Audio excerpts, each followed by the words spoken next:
Vou fazer 4 exercícios aqui, 2 relativos ao capítulo 23, tá, de potencial elétrico, 2 relativos ao capítulo 24, e os slides estão disponíveis no Moodle também, depois vocês podem acompanhar com um pouco mais de calma, tá? Eu vou falar aqui meio rápido, para o vídeo não ficar tão longo. Bom, primeiro exemplo, exercício 23.1 do livro que está lá dos PDF que estão no Moodle, né? Bom, então 23.1, vamos ler. Uma carga pontiforme Q1 de 2,40 microcoulombs positiva é mantida em repouso na origem. Coloquei aqui rapidinho um desenho. Então essa carga azul aqui é a Q1 que está na origem. Uma segunda carga pontiforme Q2 de menos 4,30 microcoulombs se desloca do ponto X 0,150 metros, então eu coloquei aqui o X 0,150, 3 quadradinhos, e Y0, até o ponto X 0,250, Y 0,250, deixa eu ver aqui, tá? Então ela chega nessa segunda situação. Estava aqui no X0, essa setinha laranja é a força que eu estou colocando aqui, uma força de atração, porque uma carga é positiva, a outra é negativa, tá? Então essa carga estava aqui, sentindo essa força de atração, e ela se deslocou do 0,150 para o 0,250 em X e 0,250 em Y, vindo parar aqui. Tá? Então eu coloquei aqui as situações. Carga 1, 2,40, velocidade inicial da carga 1, 0, posição inicial da carga 1, 0 em X e 0 em Y, ou no versor I, no versor J, não apareceu aqui o chapéu. Carga 2, menos 4,30 microcoulombs, posição inicial da carga 2, 0,150 em X, 0 em Y, e a posição final da carga 2, 0,250, 0,250 nas duas coordenadas. Pergunta qual é o trabalho realizado pela força elétrica sobre a carga Q2. Reparem uma coisa, uma carga positiva, outra negativa. Então, se só houvesse a força elétrica atuando aqui, essa carga vermelhinha, ela iria para a origem se encontrar com a carga azul, né? Mas, por algum motivo, por outras forças, enfim, não importa se era por inércia, sei lá, essa carga veio parar aqui. Agora a pergunta é qual é o trabalho realizado pela força elétrica. Então, se houve outras forças que atuaram aqui, não importa, tá? Pensar na força elétrica. Então, qual é o trabalho que atuou nessa carga Q2 para ir dessa posição para essa posição?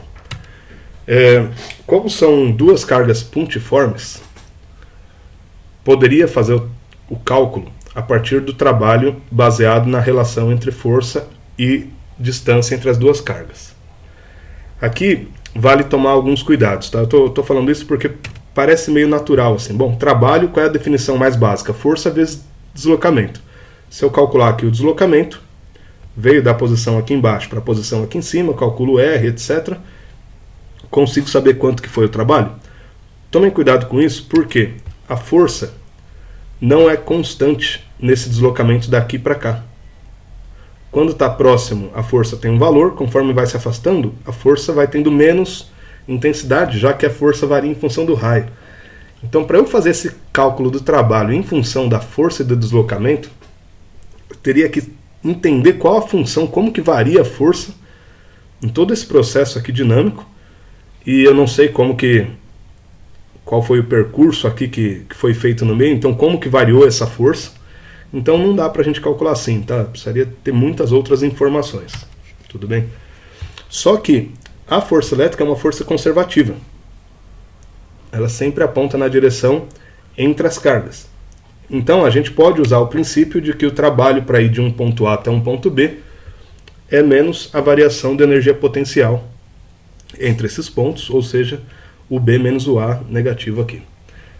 Tá, então, usando esse princípio, fica mais fácil. Lembra aqueles exercícios que a gente fazia em mecânica? Escorregador lá, sei lá. O corpo sai de um ponto com energia potencial gravitacional X e chega lá embaixo e quer saber a velocidade. Bom, você parte do princípio de que houve conservação de energia e de que a energia potencial foi convertida em energia cinética, enfim, dá para fazer aqueles esquemas, né? Aqui é parecido, tá? Então toma cuidado para não começar a integrar aqui, porque você não sabe o que aconteceu aqui no meio, você não sabe como que variou a força. Tudo bem? Bom, energia potencial num ponto, Q0 sobre R. Então, sem muitas delongas, tá? Depois vocês acompanham com mais calma quem quiser nos slides. Energia no ponto A, que eu estou chamando aqui o ponto inicial, Q1, Q2 sobre a distância até A. Distância aqui é 0,150. Tá? Carga 1 microcoulombs, carga 2 microcoulombs, K constante eletrostática. Beleza, calculo aqui menos 6,19, 10 a menos 1 joule. É negativo aqui, tá? Lembra que a energia é escalar. Então, jogo os valores aqui naturalmente. A energia pode ser positiva ou negativa, dependendo se a carga são iguais ou opostas, né? No ponto B, aqui em cima, mesma coisa, Q1, Q2 sobre RB. Distância aqui, só fazendo a hipotenusa aqui de um triângulo com lados 0,250, dá 0,353. E eu tenho energia no ponto B, menos 2, 10 a menos 1 joule. Assim, o trabalho para ir de A até B é a variação de energia potencial, sem muito segredo, menos 3,56, 10 a menos 1 joules de trabalho. Tá? Recomendação, sempre usar tudo no sistema internacional, para evitar problema, né? Então coloca tudo em Coulomb, coloca tudo em Farad, coloca tudo em joule, em volts. Não fica trabalhando com os micro, com os pico, com os nano no meio das contas, senão você se atrapalha. Exemplo 2. Exercício 2333 do livro. Um anel fino, uniformemente carregado, possui raio de 15 centímetros e carga total igual a 24 nanocoulombs positiva. Desenhei aqui um anel. 24 nanocoulombs de carga espalhadas uniformemente por esse anel. Um elétron é colocado no eixo do anel a uma distância de 30 centímetros do seu centro. Então está aqui o eixo, desenhei aqui bem toscamente. A uma distância de 30 centímetros do centro do anel está o elétron, sendo obrigado a permanecer vinculado a esse eixo. Como que você vincula um elétron a um eixo? É só fazer um fio, né? Um elétron preso em um condutor. Então ele não vai subir, descer, ele vai ficar só no eixo X aqui. A seguir, o elétron é liberado a partir do repouso.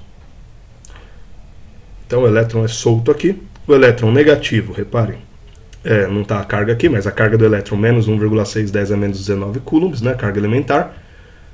O anel positivo, então quando eu solto o elétron aqui, ele vai sentir uma força de atração, né?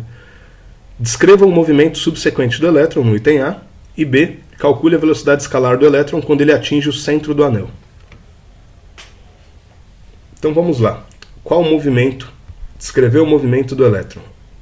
O que ele vai estar sentindo de força aqui? Uma atração. Cada pedacinho do anel, eu tinha desenhado aqui, deixa eu ver se eu desenhei. Aqui, ó. Esse pedacinho do anel aqui, esse DQ, esse elemento de carga vai estar fazendo uma força de atração para cá. Esse outro elemento de carga vai estar fazendo uma força de atração para cá. De tal forma que essas forças, a componente Y dessas forças se anulam e a componente X soma, né? Então só vai ter força no X. Se você fizer para cada elemento de carga desse anel, vai ter uma componente oposta, então só vai sobrar força no X, né? Enfim. Então, se só vai sobrar força no X, o que vai acontecer? O elétron vai ser acelerado para cá.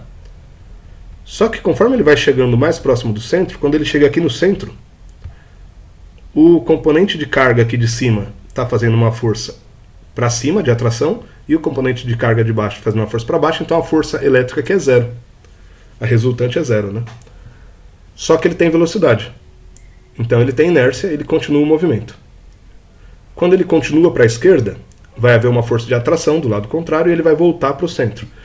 Então, na prática, vai fazer um MHS, que é um movimento harmônico simples, se for um sistema ideal, com amplitude entre mais 30 e menos 30 centímetros, vai ficar oscilando ali, substituindo energia potencial elétrica por cinética, né? Enfim, item B. Qual a velocidade escalar do elétron quando ele atinge o centro do anel? Bom, algumas possibilidades. Uma possibilidade seria conhecer a força resultante para calcular a aceleração e, por fim, a velocidade quando ele chega aqui, usando as leis de Newton mais básicas. O problema é que, de novo, a força é variável, né? Quando ele está aqui na posição 30, vai ter uma força resultante. Quando ele está na posição 29, a força resultante já vai ser um pouco maior, porque está mais próximo das cargas positivas. E aí vai aumentando, só que uma também vai cancelando a outra nos sentidos de Y aqui. Então, dá para fazer esse trabalho, mas há processos muito mais simples, né? Usando os conceitos de energia e potencial, etc. Né? Tá? Precisaria calcular. A distância entre qualquer elemento de carga aqui, dq, e a posição vai ser constante para cada x, né? Quer dizer, todos, como é um anel circular aqui, cada componente dq está na mesma distância do elétron, então vai ser sempre a hipotenusa aqui de um triângulo retângulo aqui, né? Tá. R é o raio do anel, 15 centímetros, a distância aqui, por exemplo, inicial, 30 centímetros, que é o x, e vai ter aqui a componente da hipotenusa, que vai ser a distância entre cada elemento de carga x. Dá para calcular o FR assim, mas vai dar um trabalho infinito de ter que integrar a força em função de cada x e de cada elemento de carga. Então não é adequado, tá? Vai ficar um componente x aqui da força, enfim, que depende da carga, depende da distância. O que é mais fácil? Como você está num sistema de conservação de energia e um MHS, a energia potencial elétrica vai ser convertida em energia potencial, em energia cinética. Então a gente pode fazer que cada variação, cada elemento do potencial elétrico é um dU Q0, né? Lembra lá que V é U sobre Q, então para cada variação do potencial eu vou ter uma variação de energia elétrica para essa carga de teste, que no nosso caso a carga de teste é o elétron. E por conseguinte é um KdQr. Definição do potencial, mas aqui usando os elementos de potencial em função do elemento de carga do anel, né? Para calcular o potencial, então, eu faço essa somatória de cada dq aqui, de cada elemento de carga, na forma integral, né? E aí eu tenho que a energia potencial total é o potencial vezes o elétron, a carga que tem a carga elementar E, que é a nossa carga de prova aqui, Q0. Tá? Fazendo aqui dU V vezes Q0, só que a nossa carga de teste aqui é o próprio elétron. Bom, calculando então o potencial, como que ele varia ao longo desse eixo, né?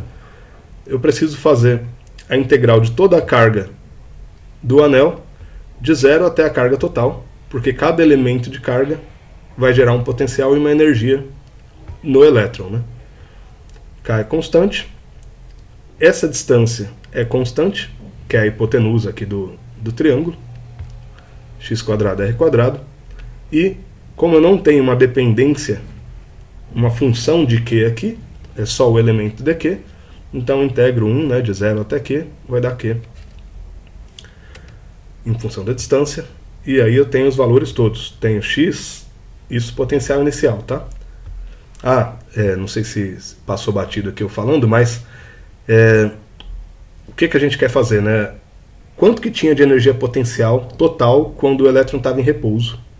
Depois toda essa energia potencial total vai ser convertida em cinética, né? Então calcular a energia potencial total quando ele está em repouso aqui. Então estou calculando o potencial nesse momento que ele está na posição 30 centímetros. Fechando essa conta, 6,4410² volts. A energia potencial, então, no início do problema, V vezes Z, que dá 1,310⁻XVI joules. Toda essa energia é convertida em energia cinética quando ele chega na posição 0. Tá? Então a energia potencial elétrica na posição 30 é igual à energia cinética na posição 0. Não tem segredo, mv² sobre 2, pega a massa do elétron, 9,1110⁻31, e calcula a velocidade do elétron quando ele passa aqui pelo ponto 0. Tá? Certo? Então essa é a pergunta aí. Vamos fazer 2 exercícios agora de capacitância. Primeiro, exercício 24.3. Um capacitor com placas paralelas no ar possui capacitância igual a 245 picofarads e um módulo de carga de 0,148 microcoulombs em cada placa. A distância entre as placas é igual a 0,328 milímetros. Então está aqui os valores: capacitância 245 picofarad, módulo da carga 0,148 microcoulomb. Por que módulo, né? Porque em uma placa tem isso daqui positivo, na outra placa tem isso aqui negativo, né? E a distância entre as placas 0,328 milímetros. Pergunta A: qual é a diferença de potencial entre as placas? Pergunta B: qual é a área de cada placa? C: qual é o módulo do campo elétrico entre as placas? E D: qual a densidade de carga em cada placa? Isso aqui não apareceu aqui nos slides, né? Para quem leu o capítulo já viu esse sigma lá. Sigma, densidade superficial de carga, tá? Que não é nada mais do que a carga pela área, tá? Sem muito segredo. Bom, vamos para o item A então. Qual é a diferença de potencial entre as placas? Definição de capacitância: carga total acumulada pela diferença de potencial entre as placas. Se estiver no vácuo, depende só da área e da distância, tá? Então, para calcular a diferença de potencial entre as placas, carga sobre capacitância, 0,148 microcoulombs, 245 picofarad, dá 604 volts. Item B: qual é a área de cada placa? Aqui vale lembrar que essa equação aqui é para o vácuo, né? Se você tiver vácuo entre as placas. Aqui ele falou que estão no ar. E aí cabe uma observação. Se eu, por exemplo, quiser calcular a diferença de potencial no ar com relação à diferença de potencial no vácuo de um capacitor, eu preciso saber qual a constante dielétrica, ou a característica isolante do ar. Tá? Tem uma tabela lá no livro, a gente não vai focar muito nisso, mas reparem que o ar tem uma constante dielétrica de 1,00059, ou seja, ele só vai ter variação no quinto algarismo significativo, 1,000, no quinto algarismo significativo que ele tem diferença. Como a nossa precisão aqui no exercício, se você olhar os valores, todos têm 3 algarismos significativos, 245, 148, 328, a gente vai trabalhar sempre com 3 algarismos significativos, então não vai dar diferença.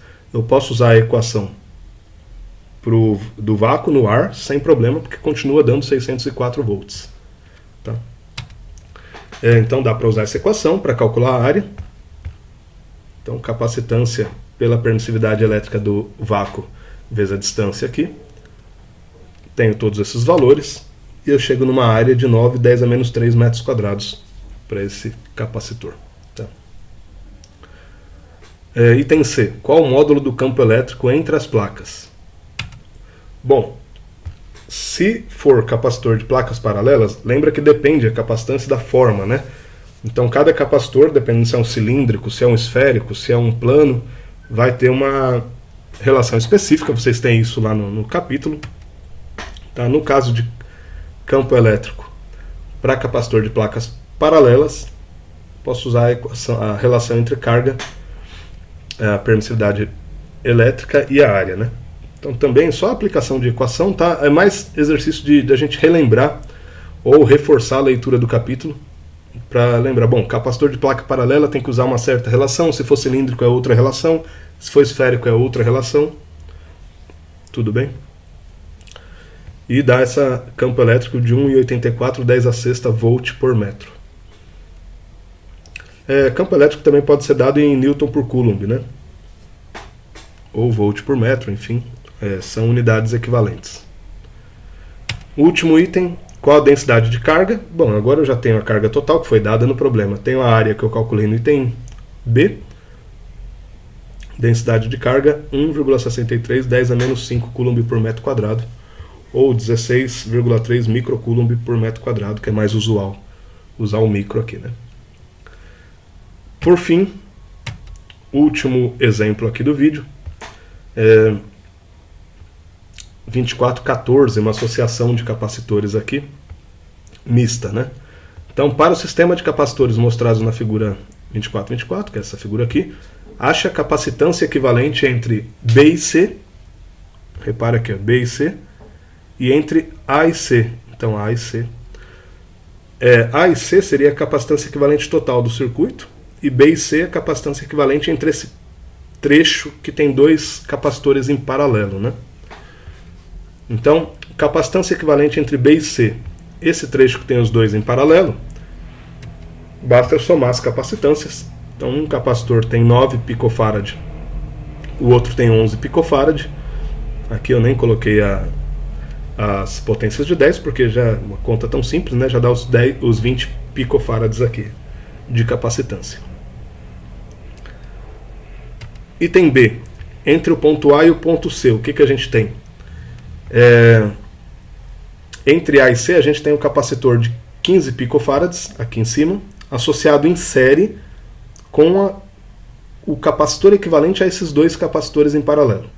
Tá? Então é como se eu trocasse esses dois capacitores em paralelo por um capacitor de 20 picofarad. E aí eu vou ter dois em série. Por estar os dois em série, basta fazer a relação de 1 sobre a capacitância equivalente total aqui de A até C, 1 sobre a capacitância do capacitor 1 e 1 entre B e C. Então 1, 15 e 1 sobre 20.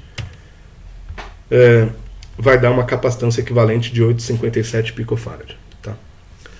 Esse exercício eu acho que ficou muito simples. Acho que eu coloquei outro aqui. Não coloquei não. Então tá bom. Ficou simples, mas acho que dá para entender os conceitos principais. E se tiverem dúvidas em problemas da lista 1, a lista 1 está lá no Moodle também. Me procurem no plantão e a gente vai se falando. Então, bons estudos aí. Cuidem-se. Até mais.